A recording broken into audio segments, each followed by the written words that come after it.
Felicity, Hi, thank you for joining me. thank you for having me. Tell me, who is Felicity Hayward? I am a plus size model. I would say I maybe don't do plus size modeling as much anymore, but I was one of the first in the UK of my age in 2011. I am a writer, I'm an activist. I have a rescue pup called Matcha. Just out there. Oh, what a babe. And yeah, I'm someone that really tries to fight for inclusion in the fashion industry, and it's something that I'm very passionate about, but something that came when my life changed and I became a model. And there's a lot you've done on that, from a Yeah, TEDx talk to campaigning to writing a it's book, been a long time. It's been over a decade's and worth of stuff. continues, right? Yeah, Where did the early kind of influences, if you like, shape who you are now? I always go back to the fact that whenever I'm like, who influenced me, and I wouldn't say to become a model because that's something that I never ever wanted to do or thought could even be a space that someone like me could be in. But my earliest influence has always been my grandmother. So was a absolute rock star woman. She had 5 children. She working class family, always had secondhand clothes, but looked like royalty. So whenever I think of my nan, I always think of like these amazing, like bright green or like raspberry 80s like suit jackets, a ridiculous sort of like pearl brooch, and this like amazing perm. And this woman, she was someone who just looked perfect every single day. And she always taught me to be myself. So we're not talking about like, oh, she thought, be yourself and become a model. She always taught me to be unapologetically myself, however that was. And I didn't particularly have a great relationship with my mum being a teen. I was a bit of a punk, and I always used to wear like quite outrageous clothing that my mum didn't like. And it was always my nan who was the person that was like, no, go for it. We'd go to all the car boot sales, we'd go to all the charity shops when it wasn't cool and sustainable to be charity shopping. And we'd make clothes. So she used to make all of her clothes as well. I love that. Yeah. So she's She's a role model, right? she is Yeah. 100% the reason why I'm here. And you're a role model. And that's key to flip from what your grandma instilled in you, which is confidence and self-belief. And one of the things that I'm really interested in is I'm a dad of 2 daughters, 13 and 15-year-old. And I'm immersed in business and entrepreneurship. Less than 2% of VC funding goes to female entrepreneurs. And I was thinking initially that that might be because of an archaic, broken, chauvinistic system. But it also seems to be that there's a lack of self-confidence and self-belief in girls coming through. And when I really dug into that, it's the lack of role models. How important are female role models? Well, like I said, I mean, I didn't ever think I could have a career like this because there was no plus size models in the industry of me growing up. So I didn't, number one, I wanted to be an archaeologist when I was younger. I didn't ever want to be a model, but I wouldn't have even, that little thought wouldn't have even been in my mind because I couldn't tell you a larger woman that was in fashion that represented me. I think at that time we always had the bigger women that you could see on the television, for example, were always the comedians. There's always the funny women. It was never the confident, never the love interest, never the strong woman. It was always just the joke. So it is super important for people to have women to look up to in all spectrums. So it doesn't surprise me it's only 2%. So where's this all come from? Going back to modeling, Yeah. it feels like modeling's got a lot to answer for. And Yeah. I know, and this is why I want to kind of almost hear it for yourself. I know you've written books about this, to talk, but at what point did someone determine a look that then became the role model, if you like, for so many women, to even bring the label into it of plus size? Yeah. Because if I'm right, plus size is like 14 and above or something. There's actually 10 and above. I've been telling everyone it was 14. No, And it's I was surprised disgusting. at Like that. what it is because in the fashion industry, sample sizes for like fashion designers. So a sample size is like a size 8. So anything above an 8 that's not sample size becomes plus size, which is it's so frustrating because the UK average is now a size 18. So the average size is an 18, but the fashion industry is claiming that anyone over a size 10 is plus size. It's a corrupt system that it all stems from actually we had one amazing designer called Sinead O'Dwyer who includes the most incredible models on a fashion week. And she even said that as a fashion student going to university, they don't provide like plus size mannequins. So if we're having the sort of the issues are even in education, and these young designers and students that are coming in and trying to be inclusive, they're having to spend a lot of money to get plus size mannequins, plus size patterns. You know, the problem is from within. This is relatively recent in the Yeah, history of, if you go back to kind of Renaissance art yeah, and look at the way women are drawn, often naked, they're not size 8, yeah, size 10. They're curvy, they're voluptuous. So on the basis of the fact that this has all come in through, I guess, more modern fashion designers, when did that become the norm? And how do you break that? And I imagine that's probably a hugely frustrating conversation for you to have. But what needs to happen? Because you normally go with the average. If the average car is being bought needing 4 doors, that mm, sort of becomes the norm. Whereas it feels like this has been suppressed or held in some way that, of course, has huge knock-on effects. yeah. Well, I think a lot of people don't realise that BMI, for example, something that a lot of us deal with when we go to the doctors, was was built for insurance, back in the 1800s. So it was like if you had a bigger body, you would spend more money, you'd be more expensive to insure. And there's things nowadays that, I'm not a doctor, so everything that I am saying right now is things that I have learned, but might not exactly be the gospel because I know doctors would like to come back at me and say this isn't the truth. But when you look at BMI and they say your weight is determined by the number on the scale, you can turn around and I can say, well, you can look at American football, a rugby player, you can look at someone who is larger in status, who is technically obese on the scale, but they're not, they're fit and they're playing sports for our country.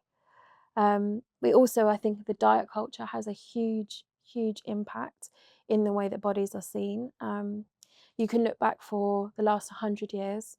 Women in the 1920s were given tapeworms to stop them feeling hungry. In the 40s, they were given cigarettes and told to smoke like a pack a day, not knowing that that could obviously cause cancer. In the 50s, you had like Marilyn Monroe, who was this, curvy starlet. So in the 50s, there was advertisements for people to have fat gaining pills. So women were given these pills to then gain weight to have these curves. In the 60s, Twiggy came in and it was that androgynous look, very slim. You then go to the 80s when it was all like very sort of aerobics, fitness, sort of very strong. You go to the 90s and it's heroin chic. And then you come to the 2010s. I mean, sorry, heroin chic. We're telling people that it is chic to look like you're on Class A drugs. Just putting It it out became there. normal in the industry. Yeah. And then you go to the 2010s and suddenly curvy bodies are slightly becoming more trendy. You have the likes of a certain American family who are all having injectables and the With BBL. like concrete, right? They're not. They're going to professionals and having it done. But they're this, it's the Kardashians. Um, oh, they're having BBLs done, they're having all this surgery done, but they're not telling their following or the young girls that are looking up to them.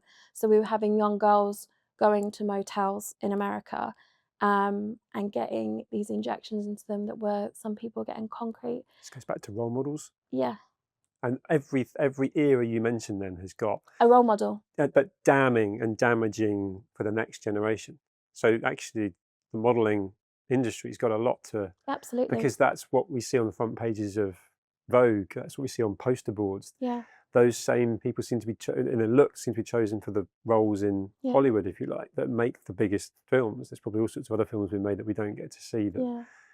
So what hope does do these particularly girls coming through have of actually, if you are plus size, Yeah. I guess you don't feel like you Well, it's fit. the same with the industry as like, we saw the rise in body positivity in sort of 2016, 2017, and every brand wanted to use a plus size model and because they wanted to tick a box. And now, it got to a stage where I wrote this in my book and I wrote in the TED talk, I was like, it's 2016, the rise of body positivity. I was like, the trend can't go backwards, or what's going to be the next trend? And I sort of made a joke about it. I was like, are people going to start stretching their feet because long feet are going to be fashionable? Like, as a joke, obviously, but thinking that there can't be another trend after this. We've got to a place where all bodies are accepted. I know we've gone backwards. We've gone back to the 90s. We've gone back to heroin chic. There has been so much more fat phobia and hate online since this trend has started to go backwards. Yeah, it's really disheartening actually. So help me with this. So I completely struggle and can't get my head around the heroin chic. Yeah, Then I have this whole scenario that every time I go into any shop to buy whatever it might be, as I go to the checkout, there's rows and rows of confectionery, sweets, crisps, all loaded there that in any one shape or form, if I eat them, have a good chance of making me obese. yeah, My point being that I'm as disciplined as I can. I'm pretty lucky with my metabolism, yeah, but I'm talking personally here, but to there's nothing healthy about being obese either. So the plus size being plus 10, whatever you then, if there's a conversation that goes to whatever a size is, that then might be potentially not healthy. There's nothing healthy about plus 10. And I thought it was plus 14 when we first sat down. Why can't you champion everyone's body shape? I mean, there's an element of um, the middle piece, whatever that is. Heron chic is the extreme, hugely kind of obese is the other, but the bit in the middle is just people, isn't it? And mm. it just seems like we're just focusing on purely one tiny bit, and it's the wrong end of the spectrum. Well, I think as well the problem that we have is that because the fashion industry in particular is idolizing the heroin chic and making sure that if you are above a certain size, you are to blame for everything wrong in the world. But they're never saying that the underweight people, the people that are addicted to Class A drugs, the people that, um, you know, are smoking and drinking and are severely underweight are the problem. And I think it's really difficult being in a bigger body, being told that you're not good enough, but somebody that is smaller who might be addicted to drugs is more healthier than you. It's a really difficult place for us to be in. And I think the problem is that because no one is treated equally, that's where all the problems lie. It's the same thing of when you come to fashion and it's like people make plus size ranges and everyone's like, well, the plus size range needs to be more expensive because we use more fabric, more clothing, which is true. But the smaller sizes use less fabric, but they're not cheaper. It It's not just consistent. it's not consistent. And I think if you want to have people feeling that they are accepted, and if people are unhealthy and they want to make change, they're never going to be able to do that when they're constantly bullied. You know? So on that, Yeah, where you've got almost like one size seems to almost be winning any battle that's going on, you are out there, outspoken, quite happy to champion plus size women and be almost like a role model and a figurehead for that.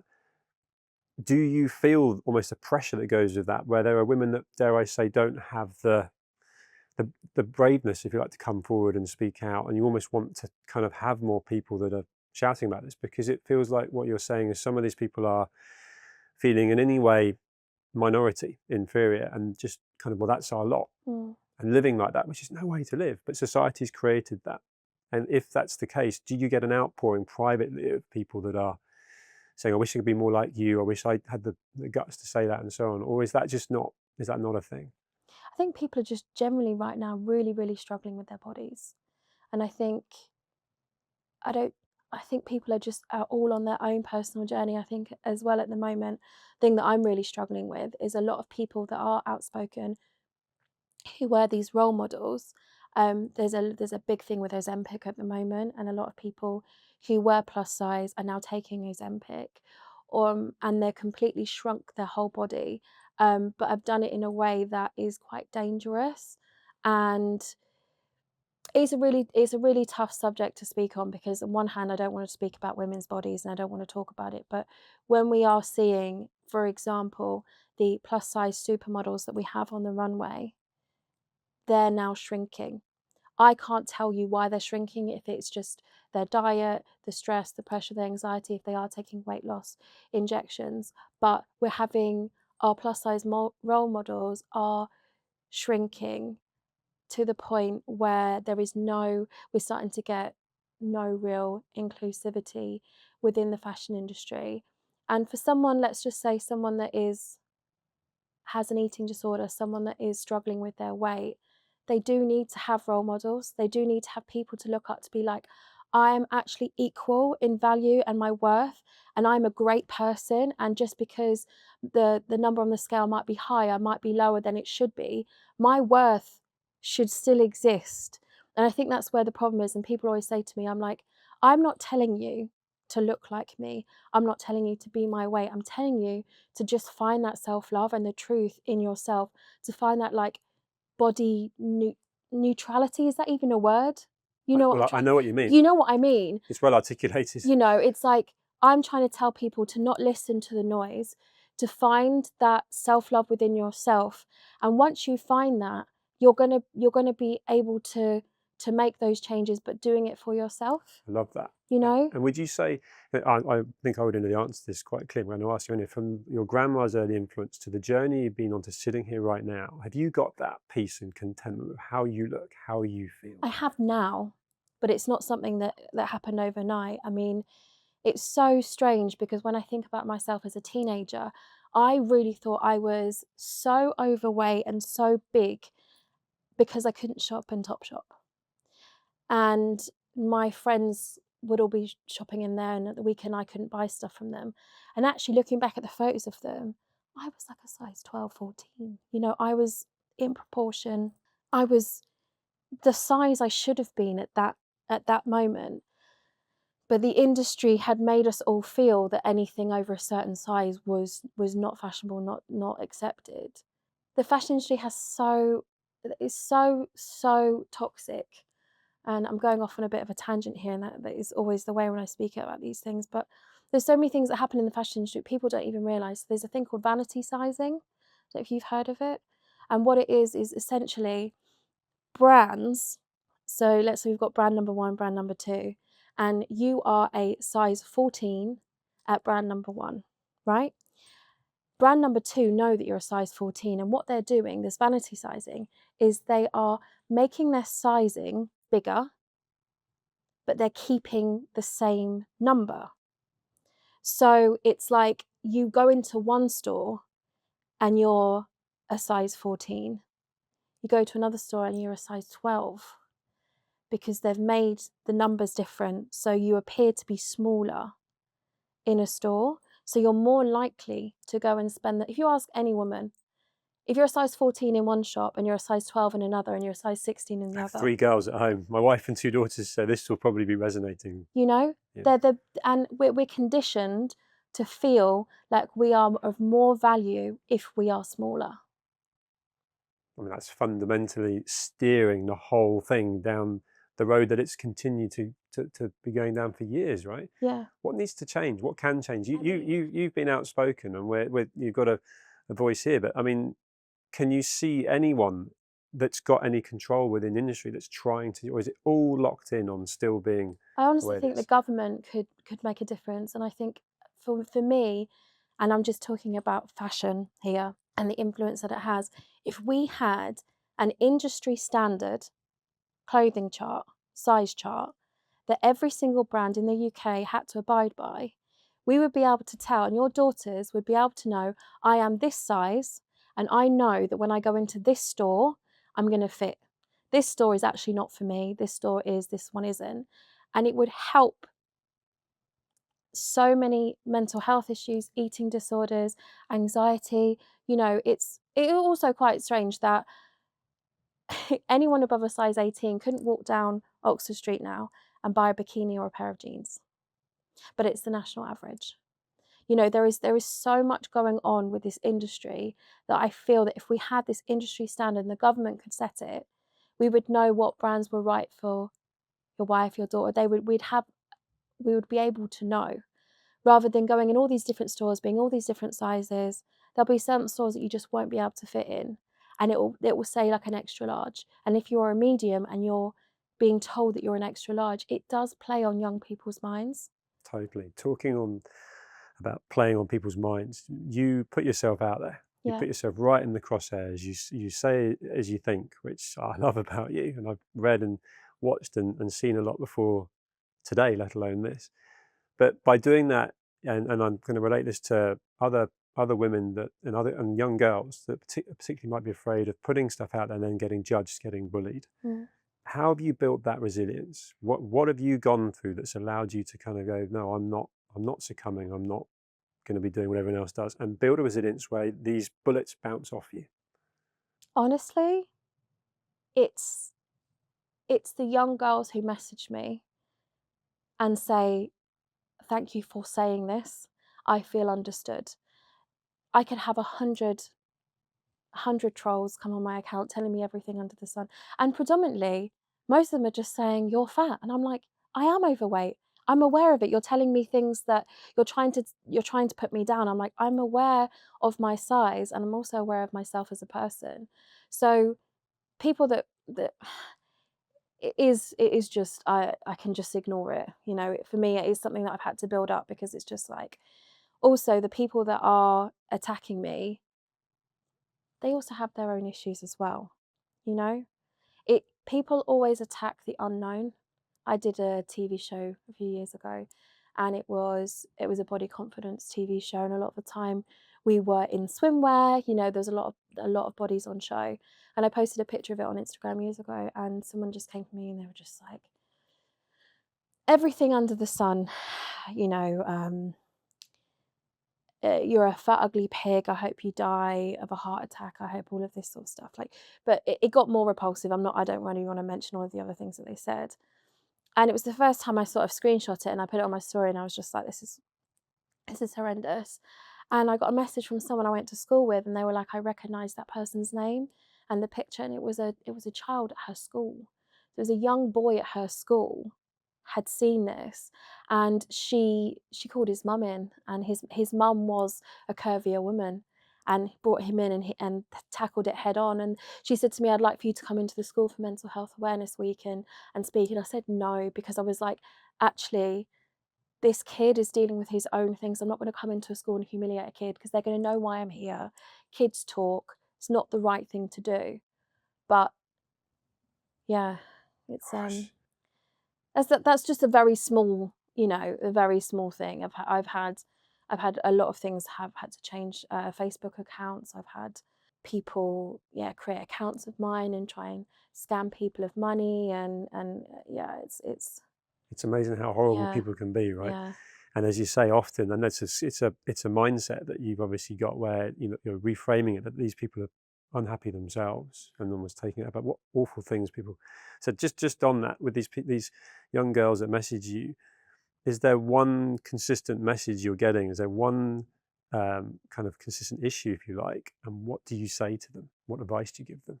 I think it's a lot of girls. A lot of the time, it is fashion related. They're not being able to be included in a space where all of their friends are. And some people might think, oh, it's not a real big issue. It is a huge issue. You think about your daughters growing up, like when you're that age and you're trying to find the person that you are, you're trying to find your style, you're trying to find your tribe of people. Like, if you're not included in lots of spaces, if you're not seeing your body type on TV, in musicians or bands, or you know it's going to take your self-esteem and your confidence is going to be lowered if you can't wear the same trend piece that your other friends and everyone at school is. You are going to be isolated. So I think a lot of the time it's like, I really like to make sure I can help young girls find the same style pieces as their peers is one of the big things. And I guess another thing is just like maybe talking about like stretch marks, or just like talking about your body, and like making girls realize that actually stretch marks are something that are very, very natural, and it's not just women that get them. You see all these big muscle guys in the gym, they're covered in stretch marks and arms, but no one seems to batter an eyelid or think that there's something wrong with that. But when girls get them on their legs or their thighs, because they're literally growing, because they're hormonal, because their bodies are changing from a child to a young woman, there's so many changes as a woman that you don't realize until you're older. You've obviously, like you said, you've got 2 daughters, but like, they're becoming a child to a teenager, they're hormonal, their body is changing. They might then decide that they want to use birth control. Your body changes again. They might grow up and decide to have children. Your body changes after having children, and then you're a mother, and then you have menopause. Like you're dealing with all of this timeline of just existing as a woman. Even if you were on an extremely strict diet, gym routine, you were super healthy, you can't control the fact that your body will still change. And I think that's always what I'm trying to say is like, your body will change. You need to find that self-love within yourself and ignore the noise, and you'll make the right decisions for yourself. Oh, that must be so lovely for these people to hear back from you with that lived experience and that perspective. And when we walked in here to sit down, you brought up the fact that I put out a post about being diagnosed for ADHD Yeah. just last week, Yeah. and you've been recently diagnosed. Yeah. Has that helped make sense of, because now I'm understanding my own journey of light bulb moments that now make sense and so on. One of the things that can be, if you like, a character trait is wanting to be accepted, hating rejection. Oh, rejection, failure, yeah. You've overcome that without even, there's so much you've overcome without that, but are there quite emotional moments for you now, piecing a few things where you probably really have had to struggle with certain things, but you've done it without understanding the why, but now you've kind of got a bit more of a why? I definitely feel like being diagnosed now, I feel like I definitely do understand myself more. And actually, like you said, like also being a model and in this industry is consistently full of rejection. I've had to become very, very resilient in the fact that I might not get booked something because of the color of my hair. I might not get booked something because of my waist size, or things that are also out of my control at that point in time. So I've had to build up this resilience of rejection. So I think I probably just masked it very, very well. And then when I was diagnosed and I was reading about all these different things, I was like, I could have been a bit nicer to myself, really. You know? That's a real parallel, different lives, and I am trying to be nicer to myself Yeah. now. I overthink things, and I'm being a bit more forgiving. Yeah. It's good. You've got so much energy. You can feel your energy, and there's been quite a lot of frustration in this conversation because I'm having to bring things up that you can't necessarily change, and you've been affected by, and countless others are. But it's sitting here now with all the things that you have done and are trying to make sort of change, if you like. What would you say is your purpose, and what can you hope to try and achieve? I think my purpose really is just to make people accept themselves for who they are in this present moment, and to not be tough on yourself, and actually like we all should be really grateful for being here in this present moment, and to sort of realize that aging is a blessing, is something that we should really be like grateful for, and just be grateful for yourself in this moment, and to not listen to all of the outside noise that is consistently trying to change you, because at the end of the day people are just trying to make money out of you, you know. The vanity One way or sizing, another. one way or another, the vanity sizing is trying to make you spend money in their store. The anti-wrinkle creams, they ain't bloody working. It's just all about trying to home in on people's insecurities in order for people to benefit and make money from them. So how can we end on a positive? Oh, honestly. Because it's like you bring with, there's so much confidence that people can get from you, your energy, your positivity, what you're putting out there. That purpose is phenomenal, but it's always sort of backed into the frustration, the fact that there are so many people that are unhappy about how they look. Mm. How can we stop people feeling bad about themselves with coupling with your purpose and the fact that the whole of society seems to push towards, one size is how you've got to look and all the things we talked about. Where's the positive in Oh, this? honestly, it's a Because really difficult I question. get it. Like, it is really difficult to be positive in a society that doesn't deem you as equal. So what is it that you do to be positive? Because I'll wake up in the morning and I'll try and get some fresh air. I want to hear the Yeah. birds singing. If I'm at home, I'll get down and do some sort of a workout, if you like, Yeah. to fire up my brain, my heart. But what do you do to make yourself feel good? For me personally, I moved to the seaside, I moved out of London, and I go on daily walks with my dog along the ocean, and that for me just completely sets my tone of the day. And if I'm ever feeling stressed, that's what I do. But I think if I was to ask other people, it's like write down 10 things that bring you joy, no matter how big or small they are, and make sure that you try and implement one of those things every single day. And like I always say, it's like if you've got a favorite musician or someone, like we all have a song that we love. Why don't you set that as your like morning alarm, or making sure that you give that person a call every week, or if there's a certain color that you love, like make sure you put that into your wardrobe. So you write these down. Yeah, That's you cool. I like know, that. give yourself a bit more gratitude. Like life isn't as bad as you think it is, Yeah, you know? because that's the thing, isn't it? It's like it's what we make of it. So Yeah. 3 minutes ago, we're saying there's so many negatives, and then you just literally spun it where you can write down and frame how you want your day to look, even if it's just one thing. And Like, that's forming the habit, right? That yeah. creates more things you do that you enjoy. I mean, there's a chicken Caesar sandwich that I absolutely love in Margate, and I got it tattooed on my arm yesterday. No I know way. that that's pretty extreme, isn't it? But it's Why are you just, covering it up? I mean, because it's still got the stuff on it. It's We'll have fresh. to do take two, and you'll have to show me that. Remember the day that I get Yeah, but no, I chicken generally Caesar think sandwich? it is a very good sandwich. But I think it is just really like stripping back from everything and homing in on the little things that bring you joy. And actually, it's so easy to get wrapped up in all of this. I definitely do twice a year when Fashion Month comes around and I do a report. It really brings me down, and I have to make sure that a week after, I really just go off and have a bit of a softer life. I can tell there's a lot of passion coming from you from this conversation. What is the one thing any government or legislation change could make that would make a big difference? When we think of what is happening right now with like Ozempic and the weight loss drugs, would be to have more regulations on people that can get it, because we not only are seeing people that are the average size who are taking it and don't need it, and taking the drug away from diabetics and people that are needing it. You know, we're also having people that are. I recently saw someone who is 6 months pregnant who went online and was able to access and order it. She wasn't going to take it, but just to prove to her point that it's like it's becoming so accessible for people that don't need it, and that is really, really dangerous. That's frightening. Yeah. But if there's any reward for consistency, and you're at it, you're banging that drum, and something's got to change, right? And I think that this conversation, if there's one key message, it's that awareness that just the stats, the data, the trends, talking through those eras right through to 2025 as we sit here now, where ridiculous stuff's going on that we can call ridiculous in this conversation, but it's kind of being emulated by all sorts of people, particularly young girls, which is terrifying. So something needs to change. But anything in this conversation that helps that is a positive. But I've loved talking to you. I've learned loads, which is hugely interesting to me. I hope you've enjoyed talking to me. Yeah, it's been great. Thank you, Felicity. Thank you.